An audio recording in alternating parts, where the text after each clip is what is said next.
Бүгінгі таңда дүкен сөрелерінде зиянды сусындардың саны күн санап артып келеді. Алайда денсаулыққа кері әсерін тигізетін сол сусындарды тұтынатын адамдар саны аз емес. Олардың орнына өзіміздің ұлттық сусындарымызды неге ішпеске? Бүгін мен сіздердің назарларыңызға айранның құрамындағы пайдалы элементтерді ұсынғым келіп отыр.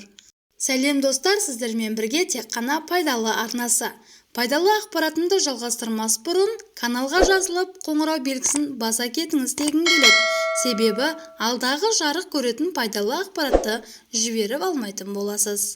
Айран сүттен жасалатын ағарған. Айранның адам ағзасына пайдасы мен қасиеті мол.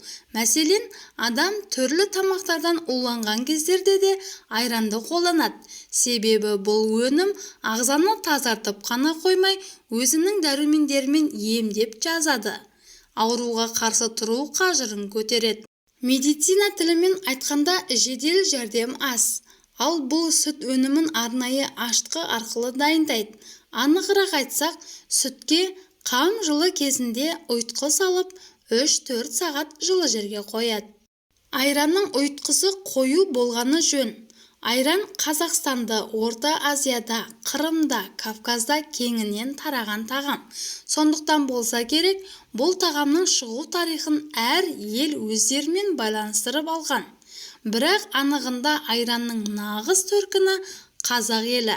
Айранның құрамы сүтке ұқсағанымен ұйытылған соң пайдалы дәрумендерінің саны анағұрлым арта түседі. Сондықтан болса керек, шөлімізді қандырады әрі тойымды тамақ. Қазақтың ең танымал ұлттық тағамдарының бірі айран қасиетін барша қазақ біледі. Кешкі астан соң міндетті түрде бір кесе айранды тұтынған. Бұл асты қорытуға көмегін тигізеді. Кішкентай нәрестелерге де айран берген, ауру сырқаудан сақ болсын деп. Жүкті әйелге де осы тағамды тұтынуға кеңес берген. Кез келген тағаммен бірге қонақ алдына да ағарған айранын ұсынған. Бұл қонақ жайлылықтың белгісі. Осылайша қазақтың дастарханынан айран үзілмей келеді. Ұзақ жолға шығар кезде де айранның рөлі ерекше болған.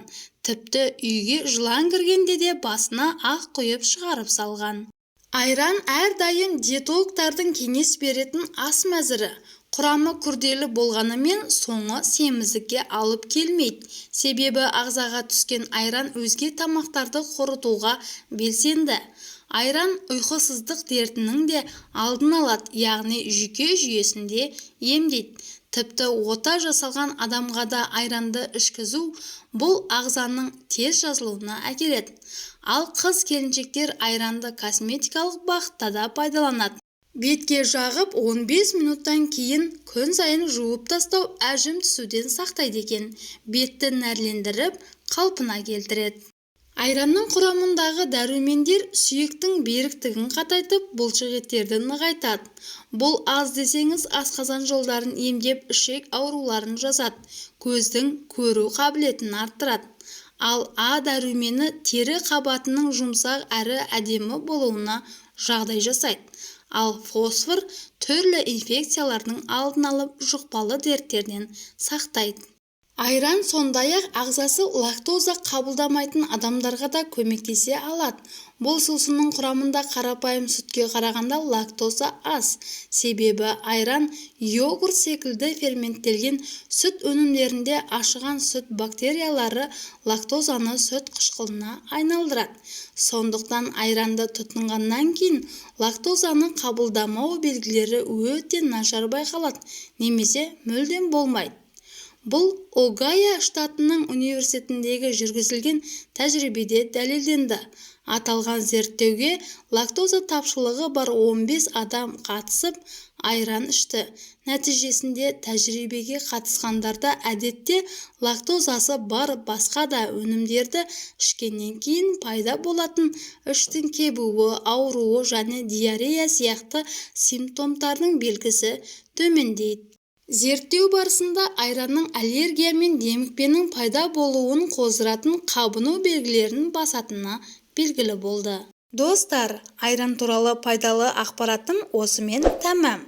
Егерде видео ұнаса, қазақша контентті қолдау мақсатында лайк басып төменге пікіріңізді қалдырыңыз.